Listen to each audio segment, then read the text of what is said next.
Assalomu alaykum. Ko'pchilik qiziqish bildirgan remontvolot.ru saytini foydalanishi to'liq videosini ko'rib chiqamiz. Bu juda ham oson. Inshaalloh o'rganib oladigan bo'lsanglar, vaqtinglarni ham, pulinglarni ham tejab olasizlar degan umiddamiz. Demak, boshladik. Saytimizning nomi xuddi shunaqa, remontvolot.ru o'rtada tire bilan bo'ladi. Xo'p, kirgandan keyin xuddi shunaqa holat. Biza oshxona, bu sayt faqat oshxona mebellar uchun mo'ljallangan. Demak, kirib ko'ramiz. Konstruksiya kuxnya kirganingizda o'zi ekran ochiladi. Pastroq tushganda mana pustoy zona bor. Undan keyin davom etadi. Shu pustoy zona загрузкаdan keyin oblast paydo bo'ladi. Bu yerda men eski ishimni davom ettirasammi deyapti. Demak, biz yangi ish ochamiz. Ketdi. Xuddi shunaqa holatda polni ekran qilib qo'ysangiz, ishingiz anchagina yengillashadi. Xo'p, mana polni ekran qo'ydik. Demak, bu bizani oshxona mebelimizni joylashtirishimiz mumkin bo'lgan joyi. Xonani o'lchami, buni o'zgartirishimiz mumkin. Qanaqa qilib? Bir boshdan boshlaymiz. Demak, razmer kiradigan bo'lsak, stena birinchi razmerimizni devorimizni aytaylik 3 metr. Ikkinchi tarafimizni обычный standartni kuxnalarni ko'rib chiqamiz. Domlarda ko'p balkonlar 2 metr bo'ladi. Shuning uchun biz ham 2 metr qilib belgilab oldik. Balandligi 240 deylik, mana 2400. Bular hammasi millimetrda bo'ladi. Mana xonamiz o'zgardi, ya'ni balkonni o'lchamida kelib chiqdi. Xo'p, endi bu yerga birinchi bo'lib nima qilamiz? Konstruksiyaga kirgan holatda oynalarni joylashtirib chiqamiz. Demak, birinchi oynani agar bu xuddi shunaqa oynani joylashtirgandek xohlagan joyga surishingiz mumkin. Buni o'lchamini o'zgartirmoqchi bo'lsangiz, ustiga bitta bosasiz, nastroyga chiqadi. Bu yerda shirinasini belgilab olasiz. Ya'ni 1600 eniga, balandligini hisoblaymiz 1500. Xuddi shunaqa holatda buni joyini o'zgartirib olish muammo emas. Xo'p, demak, derazani belgilab oldik. Endi birinchi qiladigan ishimiz joyimizga qarab turib belgilaymiz har bitta narsani. Ya'ni gaz plita qayerda bo'ladi, moyka qayerda bo'ladi. Xo'p, bu kichkina bo'lgani uchun asosan gaz plitalar oyna tarafda bo'ladi. Shu sababli joylashtirishni boshladik. Ha, aytgancha, bu yerda yana konstruksiya kommunikatsiyalar orqali bu yerda atapleniyani xohlasangiz, xohlagan narsani joylashtirishingiz mumkin. O'zingizni xonangizni dizaynini 100% yaratib olsangiz bo'ladi. Buni ham eniga o'zgaradi har bittasi. Misol biz buni 1 metrlik qilib qo'yadigan bo'lsak, mana shunaqa holatda katta paydo bo'ladi. Xo'p, keyingisi stenamizning ranglarini hammasini o'zgartirasiz. Polni ham hamma ranglarini o'zgartirishingiz mumkin. Xo'p, kuxnaga keladigan bo'lsak, kuxnamizni so'rayapti. Tashina stolitsamizni qalinligi. Xo'p, biz asosan 32 lik qalinlikdagi stolitsadan foydalanamiz. Oyog'i necha santimetrligini so'rayapti. Oyog'i bizda 99% holatlarda 100 cm oyoqdan foydalanamiz. Bu yerda so'rayapti tashina despeylarimizni qalinligi necha millimetr? 18 yoki 16. Fartugi bu bizning kafilimiz asosan bizda standartning 600 cm, 600 mm bo'ladi. Biz ham xuddi shunaqa belgilab oldik. Keyingisi parametr kuxnalar demak bo'lgan bo'lsa, keyingisi modullarga o'tamiz. Birinchi qiladigan ishimiz nima? Birinchi o'rinda fartukni joylashtirib olamiz. Fartugimiz kafel, ya'ni buni xohlagan rangdagisini topib olasiz. Misol eng yaxshi variantlarini men taklif qilishim mumkin. Mana bu yerda hamma ranglarni topishingiz mumkin. Xo'p, buni ham razmerini o'zgartirib olasiz. Kirgandan keyin xonamizni o'lchamida 2000 qilamiz. Mana hozir joylashdi. Buni balandligini avtomatik o'zi to'g'rilab beradi 90 cm ga ko'tarilgan holatda. Xo'p, endi keyingi qiladiganimiz nijniy modullar, ya'ni pastki modullarni joylashtirib chiqamiz. Birinchi o'rinda gaz bo'lgani uchun gazga mos birorta o'zimizga yoqadigan bo'linglar. Mana tayyor holatda bo'ladi.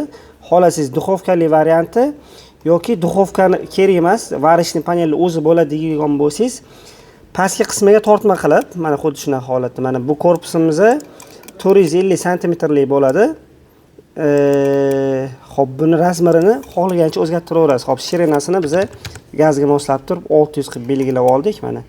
Xuddi shunaqa holatda joylashtiradi. Buni joyini ustiga bosib turib, xohlagan joyga surib qo'ya olasiz.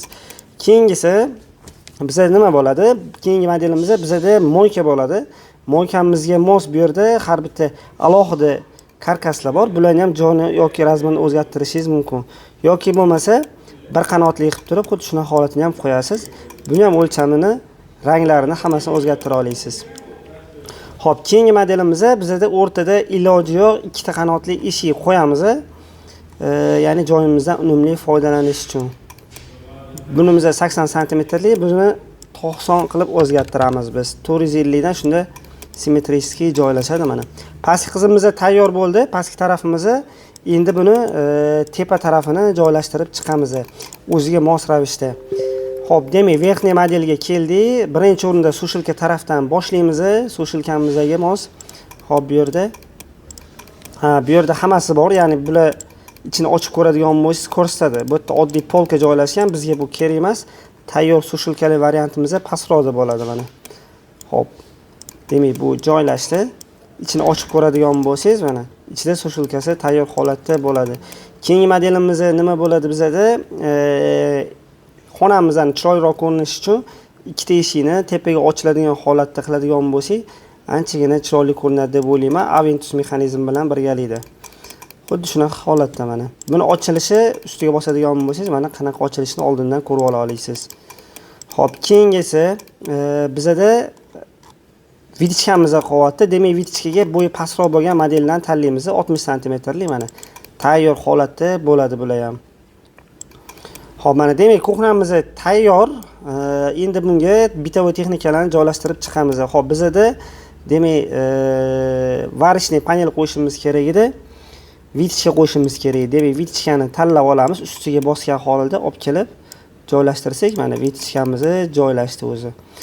Xo'p, agar vitichkani pastroq joylashtirmoqchi bo'lsangiz, muammo emas. Tepadagi korpus ustiga bosasiz, visatasini 600 dan 700 ga o'zgartirib qo'ysangiz, balandligi o'zgaradi. Bu eniga ekan hozir. Buni 600, mana balandligini 580 qilaylik. Shunda mana balandroq bo'ldi vitichkamizni atseka. Buni sal teparoq surib qo'yaverasiz. Xuddi shunaqa holatda mana chiroyli joylashdi. Endi bunga gaz joylaymiz. Xo'p, bizda gazimizni qayerda edi? Varishniy pavellarimiz mana bu yerda tayyor holatda 5 xil model taklif qilgan. Biz yaxshiroq variantini tanlab oldik. Klientni xohishiga qarab turib. Mebelimiz tayyor, hattoki buni mo'nkan ranglarigacha bemalol o'zgartirishingiz mumkin. Endi buni rang berish yo'llarini ko'rib chiqamiz, qanaqa holatda bo'ladi. Xo'p, demak, materiallarini tanlaymiz. Tip fasad. Bu yerda eshiklarni, fasadning chastini, dizaynlarini klassikskimi, modern uslubida har xil alyuminiy profil hammasini tanlab olishingiz mumkin. Xo'p, biz o'rtacha holatda shu variantni tanlab ko'ramiz. Ranglarni o'zgartirishga high-tech variantga juda ham qulay. Xo'p, klientdan so'rashingiz mumkin, eshiklar ochilganda xuddi shunaqa holatda bo'ladi, tortmalar ochilganda xuddi shunaqa holatda bo'ladi.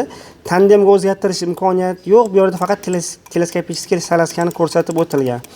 Xo'p, demak, yuza qismlarini tanlab bo'ldik. Endi bizda buni rang, svet fasadiga kirdik. Ya'ni kirganda ikki xil bitta narsa chiqadi. Razdelniy svet qiladigan bo'lsangiz, ikkitasini alohida rang berasiz. Agar однотонный bo'ladi hammasi desangiz, mebelimizni hamma yo'g'ini bir xil rang berishingiz mumkin. Yana bitta plus narsasi bor. Rang berayotgan paytda teksturalilar, ya'ni mana tanlaydigan bo'lsangiz, teksturali. Qalamchani ustiga bosib oladigan bo'lsangiz, har bitta eshikni o'zgartirishingiz mumkin yana. Mana bitta-bittalab o'zgartirib chiqasiz hammasini. Xohlagan rangingizni belgilaysiz. Yoki ba'zilarini boshqacharoq rang qilaman desangiz, yana bitta qalamchani bosib o'zgartirib chiqish imkoniyati bo'ladi. Yoki ustiga bitta bossangiz, hamma yog'i shunaqa holatda o'zgaradi. Endi biz buni sal ochroq rang beramiz ko'rinishi uchun. Ketdi. Demak, bizda joyimiz hammasi tayyor bo'ldi. Oshxonamizga texnikalarni joylashtirdik. Endi bu mijozlar uchun ko'rsatib berish uchun interyerni chastiga kelyapmiz. Interyerda xo'p, nimalar bor? Stollarimiz bor. Bundan tashqari mebellarimiz, kravat, yumshoq mebellar. Yumshoq mebelni ham qo'yadigan bo'lsangiz muammo bo'lmaydi. Bu yerda juda ham katta holat turadi. Buni siz o'zgartirishingiz mumkin. Xo'p, baland 2 metrga shirinasini o'zgartiramiz. Eniga bo'ladigan bo'lsa, bu balandligini sal pasaytirgan holatda enini ham o'zgartirib chiroyli ko'rsatsak bo'ladi. Demak, enini ham o'zgartirib oldi 700 qilib, bu xuddi shunaqa holatda orqaroq surib qo'yasiz, joyini o'zgartirishingiz mumkin. Bu mehki mebel joylashtirmoqchi bo'lsangiz yoki siz bu kerak emas, stol qo'ymoqchi bo'lsangiz, muammo yo'q, stol bilan birga bemalol joylashtirishingiz mumkin. Xo'p, buni ham razmerlarni bemalol o'zgartira olasiz, muammosi yo'q. Bundan keyingi narsa, agarda siz texnikalarda xaldilnigingiz bo'ladigan bo'lsa, bu yerda hamma texnikalarni ko'rsatib o'tilgan, mikrovolnovka pech, xolodilnik, bular ham joylashtirish imkoniyati bo'ladi. Xuddi shunaqa holatda. Endi xonamizda kichkina qaysidir holatlarda mebellarda bo'ladi, penallar bo'ladi. Xo'p, penallarni qayerdan topaman deydigan bo'lsangiz, men sizga hozir ko'rsatib o'taman. Biz moykalarni o'chiraylik. Xuddi shunaqa holatda o'chirilganda modulga kiramiz. Modul kirgan paytda alohida penalni variantlarini taklif qiladi. Balandligiga mos ravishda. Xo'p, har bitta balandlikka mos, o'ziga mos penallari bor. Bularni qo'ygan holatda bemalol joyini o'zgartiraverasiz. Balandligini ham o'zgartirish mumkin. Tayyor mikrovolnovkalar qo'yilgan holatdagisini ham taklif qiladi. Imkoniyatlari juda ham cheksiz. Faqatgina bu razmerlarni kira qo'yotganda chiqarib bermaydi. Bu sayt faqatgina klientdan qanaqa mebel xohlayotganini tushunib olish uchun klientning oldida ko'rsatishga juda ham qulay.